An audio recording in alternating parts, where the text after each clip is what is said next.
prófugo andino, ecuatoriano, levanta esa mano, con fe y esperanza llegaremos viento. This is Quito, filmed from the Hotel Quito. Here we are. Here we are, man. On top of the, what mountain is this? Cumbre Ruca Pichincha. Looking over here at the volcano crater. Gnarly. Big drop off. Oh, wow. Hey, throw a beer can over to show how deep it is. A little bit of a rock. Nobody's down there. Hi, caramba! Here's where we're at. 15,156 in feet. 15,156 in feet. A new personal best for Personal two. best for me. Good record. We did it in record time. I don't think it's a personal best for these two here, though.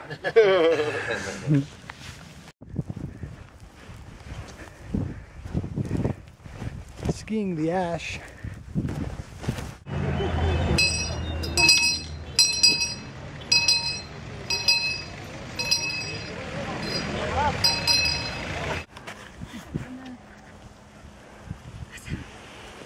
Hey, Jim.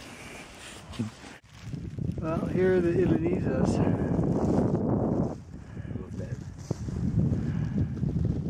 You want to point out the way where we're going? Up. We're going up, then we're going to take all the left ridge, the mountain, and we'll reach the first peak. Yeah. And the first peak we're going to traverse to the side that we're looking now. Right. We're traversing, and then we're going to find a small roulette or a small couloir. We're going to finish in the sun. Illiniza Refugio. Very high end, kind of like the Four Seasons.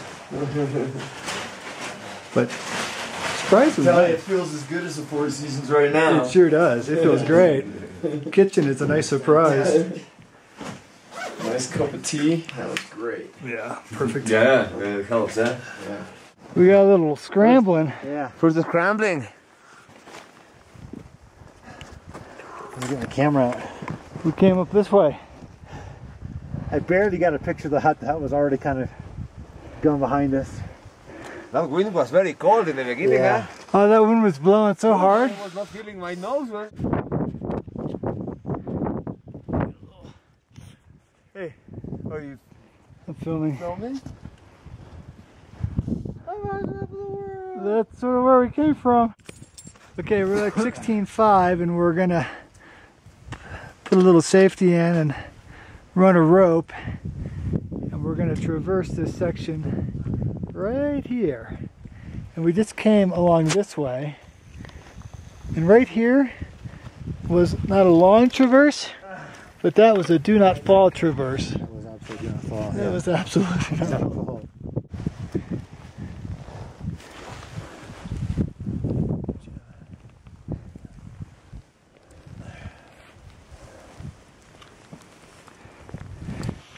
Nice little chute right here.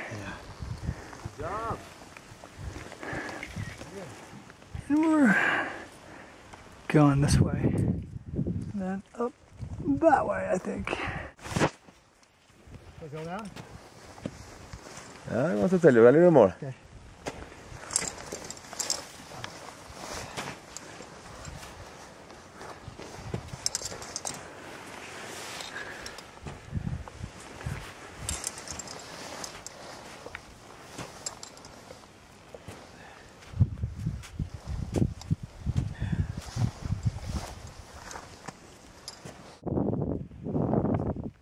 Keep your reasonable step, Jimbo.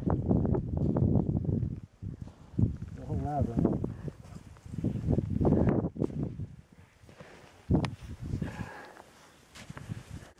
What are you going to do after this climb? You go to Disneyland? Oh my god. Alright, this is the summit. We're here. And it was quite the adventure. It is. Oh, visitors. Okay, so we got up. We left the hut about 4:35. We walked for about 40 minutes. Yeah. And then we finally got to the glacier, and we put our crampons on. Yeah. And then we had to go up a steep section. Yeah, maybe like 70 degrees, Yeah. mixed, rock climbing. Yeah, wasn't real long, but it was steep. Yeah. When we were going, before we got to that, we had a long traverse that it was definitely, you could see that it had avalanche. Yeah, I was before. looking a little, and it was dark. It was dark, which was good, so we didn't see how far Yeah. down it slid. Yeah, that's true. Yeah. Okay, then we got to the steep section, 70 degrees, and then we started to traverse around a little bit, and then we started coming up more direct, straight up the mountain. Yeah. And that was probably 50, 55. Yeah. Around that. In some sections was steep and then was a little more relaxed. And here now setting in a little more of the half of the route. We have another steep ramp yeah, going up there. right here. Yeah. And then we're in the summit. Yeah, so how long do you think we've been climbing since we hit that 70 degree section? When we start, When we got to that 70 degree section, yeah, how long do you think it took us to get here? an hour. An hour? Yeah, we were kind of moving. Yeah, we was moving good. Yeah, it was good. Good speed. Okay, so that's what we've done so far. And if I was braver, I'd go over the ledge and show down, but I'll get that on the way down. Yeah. Okay, one thing we forgot to mention was it had to be colder in that hut than it was outside. It was so freezing. Yeah, it was like being inside of a freezer, huh? Oh, it was terrible. Like a coffin. Yeah. Here we are, sir. At the summit. Unfortunately, you can't really see anything. Yeah. We're definitely at the top. The last ramp was pretty consistent, right? Yeah. It was every step uphill. Yeah, it was sustained. Yeah. What time is it? It's 7:15. So 3 hours and 3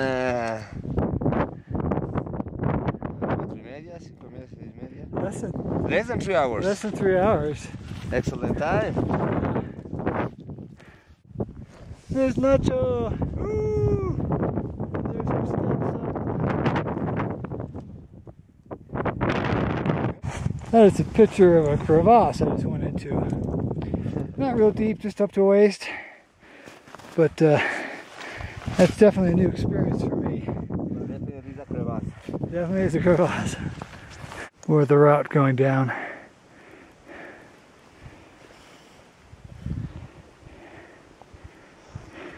It's kind of perfect conditions. It's crusty but not icy. So we're down a majority of the mountain, and Nacho is going to put a anchor in, because once we go on this little path here, it gets pretty steep. That's the 70 degree section. It's just past that rock. Walking down that section, and you'd kick some crusty snow, and it would slide away in front of you, and it would just slide and slide until it just disappeared from view. So here's our tracks from our traverse. Here's where you can see the remains of the avalanche. It came down a few days ago sometime. And then here is this wall, this 70 degree ramp that we needed to go up. And it goes around that corner.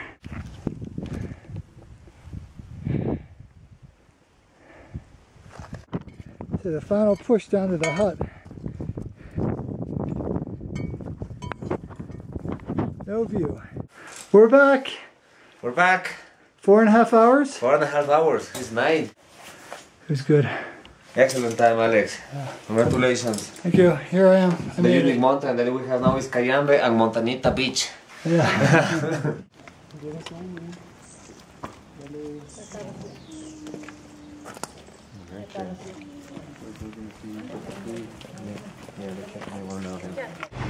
This is the road on the way up to the Cayambe hut.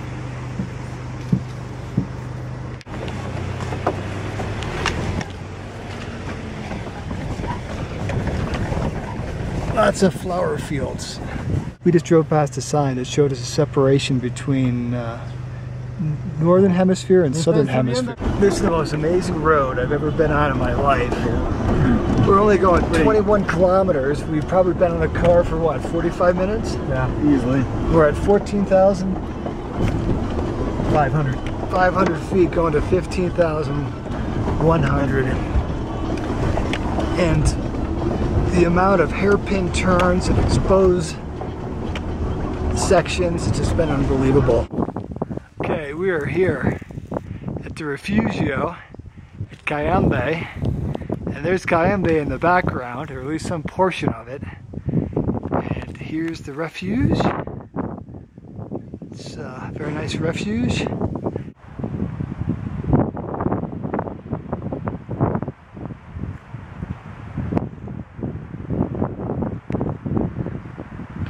This is the first time all trip we've had a clear view of a mountain. There just was an avalanche, I heard, I didn't see it. But something very, very big just crashed down. There's a glacier going down that mountain. Okay, we got up a little after midnight, and we got out the door a little after 1 o'clock. We've been walking for, I don't know, probably an hour. Up mostly rock, sort of scrambling. It's been very nice, but it's snowing a lot and it's really warm, and the snow conditions don't look so hot. There's kind of a corn snow or rotten frozen snow underneath, and lots of new packed snow. So we're gonna go check it out for another hour and see how it looks. So we have dug a snowpack, and we can see, about 2 inches of new snow that has fallen in the last 2 hours. Right. Then we have a snow crust of 5 centimeters, don't you think, Nacho? Yeah, yeah.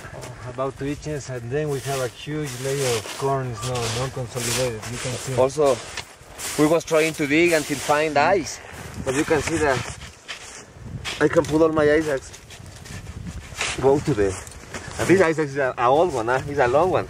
Yeah. This is at least more than 1 meter of fresh snow. We don't know where is the glacier really, Yeah. I think it's like.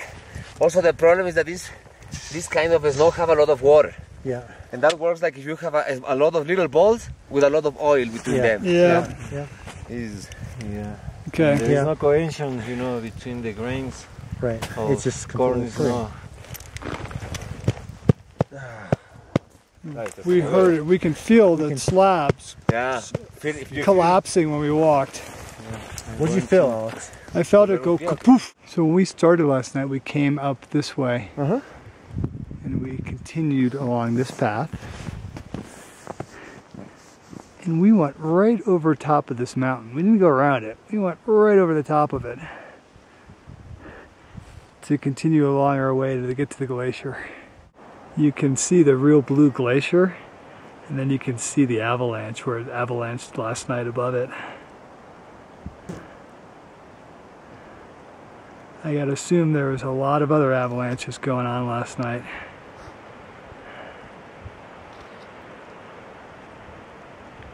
Well, here's where our climbing adventure for this trip comes to an end. We obviously didn't continue on last night. The avalanche danger was just too severe. We came back, got into the refuge, got a couple hours of sleep. At 5:50 there was an earthquake that woke all of us up. There was a pretty good shaking. And the first thing that came to my mind was, boy, I'm sort of glad I'm not out in the mountain with a bunch of avalanche risk and a big earthquake rolling through. But yeah, that's it for Cayambe. I don't know that I get back here to attempt it again. And it was still a great adventure. It was still a lot of fun.